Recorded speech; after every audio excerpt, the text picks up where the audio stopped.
Welcome to the deep dive. We're going to be focusing on something that I think is super useful for English learners today. Oh, yeah. Yeah.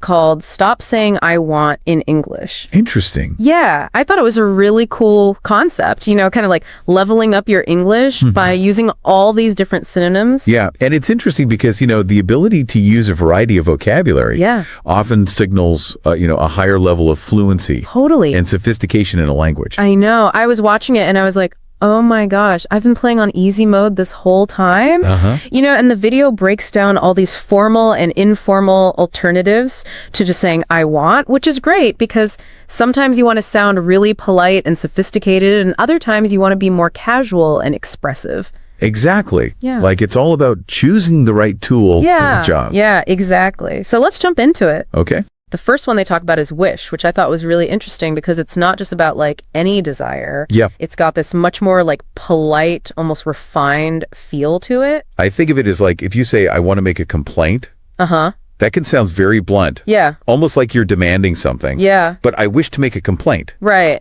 Immediately sounds so much more formal. It does. And respectful. Yeah. And it's just acknowledging that you're making a request. Yeah. And not a demand. Totally. And the video did this really great example, which immediately made me think of The Princess Bride, As You Wish. Oh, yeah. Which it's not just agreeing to something, it's like agreeing with this like elegance and a touch of magic. Exactly. It suggests a willingness to grant the request, but with a certain level of formality. And even deference. Yes. Like you wouldn't say that to your best friend. Totally. Now, another one they talk about is would, which I feel like is a classic for English learners. Yes. It's definitely a step up from being like, I want this, Absolutely. And would like really softens the request. Yeah. It makes it less direct. For sure. Like imagine you're at a restaurant and you want to order the soup. Okay. I would like the soup sounds much more pleasing to the ear. Way better. And I want the soup. Oh my gosh. It's so true. Right. Yeah, you're acknowledging that they're doing you a favor by bringing you the soup as opposed to like, I demand the soup. Exactly. It's my right. Exactly. And it's not limited to just food orders you can use.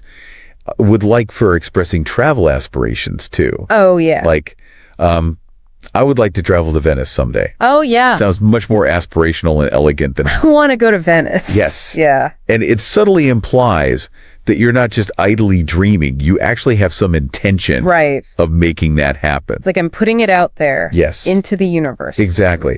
And it's worth noting that would like is always followed by an infinitive verb. Right. So it would be, I would like to travel, I would like to eat, I would like to learn, and so on. Cool. So we got wish, we got would like. What's next? Next up is desire. Ooh. Which kicks it up a notch in terms of intensity. It suggests a longing that's deeper and more profound than a simple want. I like it. It's not just about wanting something, it's about yearning for it. It's like the difference between I want a new car and I desire a life of luxury and adventure. Exactly. One is like, I want this thing. Yes. The other one is like, I want this whole lifestyle. Exactly. And the video uses the example. The hotel had everything you could possibly desire. Oh, yeah. Which paints this picture of opulence and fulfillment. It's not just like it had a bed and a bathroom. Exactly. It's about experiencing a level of luxury that goes above and beyond. Fancy.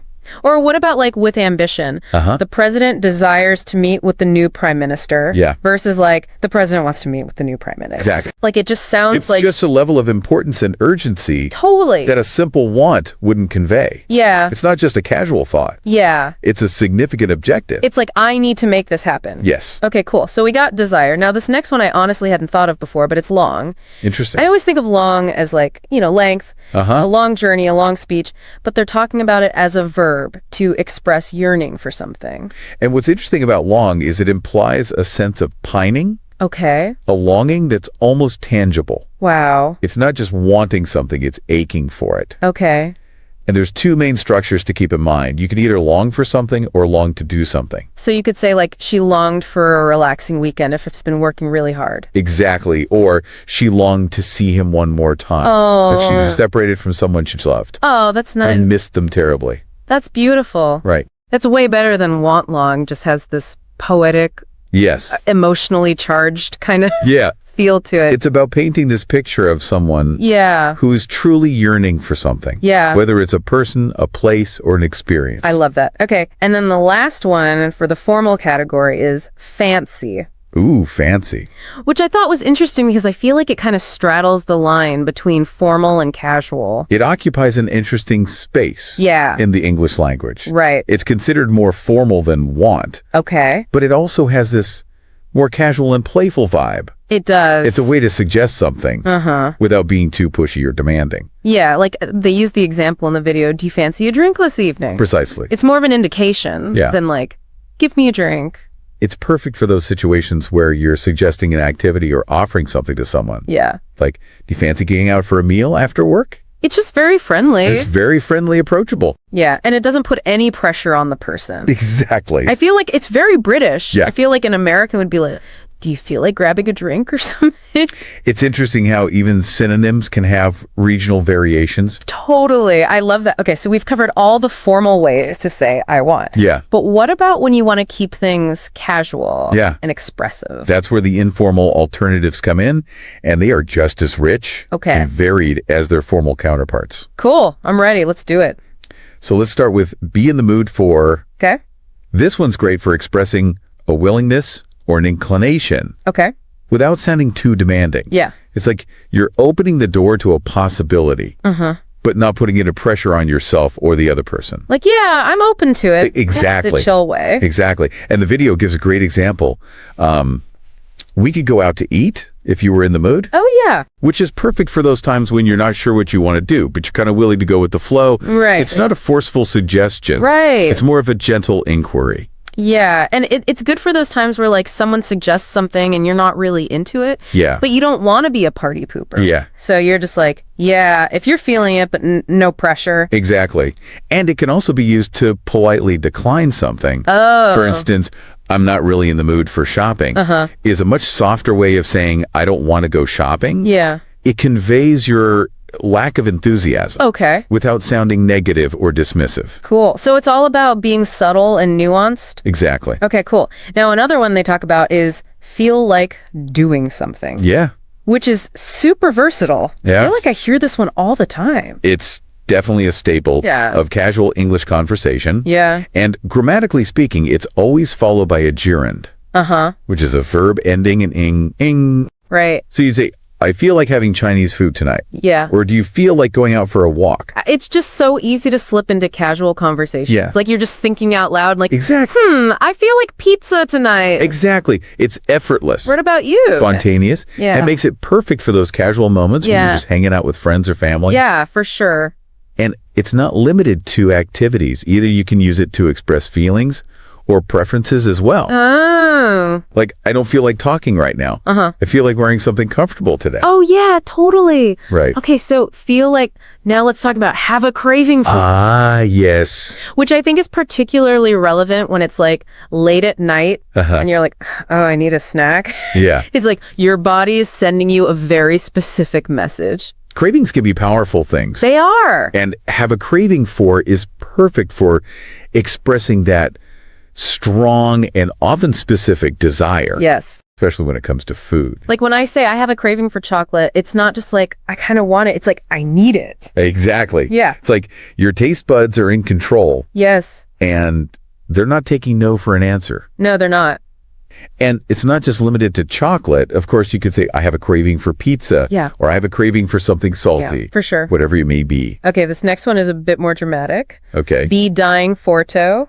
Okay. Which is definitely a step up in intensity. Yes. And we're not being literal, of course. It's all about hyperbole. Which is a fancy way of saying exaggeration for effect. Right, like, I need this so bad I could die. Yes. But not really. But in a much less morbid and more playful way. Yeah, and just like with there's two structures you can use, dying for something or dying to do something. Right, so you could say, I'm dying for a cup of coffee if you're feeling super tired and need a caffeine fix. Yeah.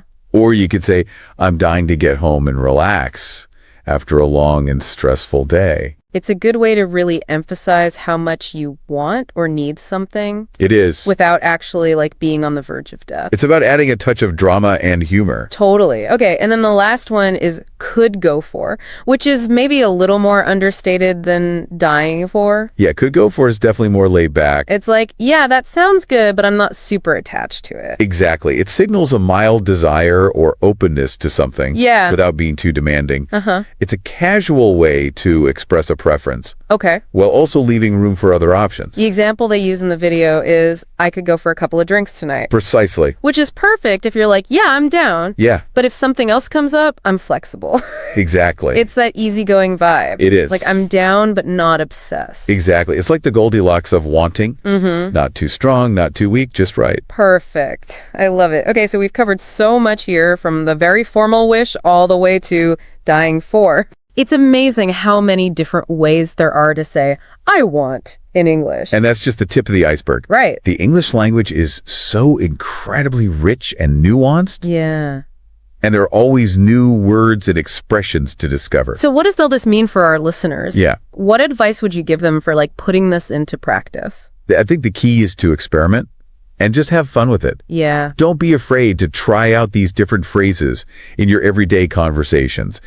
Pay attention to how native speakers use them in different contexts, and just see how, these subtle shifts in language can really change the tone and the impact of your message. It's like learning a new dance move or something. Exactly. At first, it's a little awkward and unfamiliar, but then the more you practice it, more natural. the more natural it is. And effortless it becomes. Exactly. And then as you get more comfortable with them, your English is just going to sound richer and more nuanced. You will. And more impressive to people. Absolutely. And people will notice the difference. Yeah, for sure. And speaking of leveling up, this has got me thinking, like, what other common phrases do we overuse in English? That's a great point, because it's easy to get stuck in those linguistic ruts. Totally. Using the same words and phrases just out of habit. Yeah. But there's a whole world of expressive vocabulary out there. I know. So for our listeners out there, what other simple phrases do you think could benefit from this, like, synonym exploration? I would say, think about, the words and expressions that you find yourself using all the time. Yeah. Are there any that feel a bit stale or overused? Maybe it's I think, or, it's good, or I'm tired. Yeah. Challenge yourself to come up with a list of alternatives that you can use to really spice up your language. I love that. And express yourself in new and interesting ways. I think I'm going to start a synonym journal. Ooh, I like that. I just pick one phrase a week and I'm like, okay, what are all the other ways I could say this? That's fantastic. And remember, language learning is a journey. Yes. Not a destination. It's all about the process. Exactly. There's always more to learn, way to explore, and more ways to, express yourself with precision and flair. Well, thank you so much for joining us on this deep dive into all the different ways to say I want in English. Yes, it's been a pleasure. I hope you guys learned something new today and that you can use this to, level up your English. Absolutely. Until next time, keep exploring, keep experimenting, and keep having fun with the English language.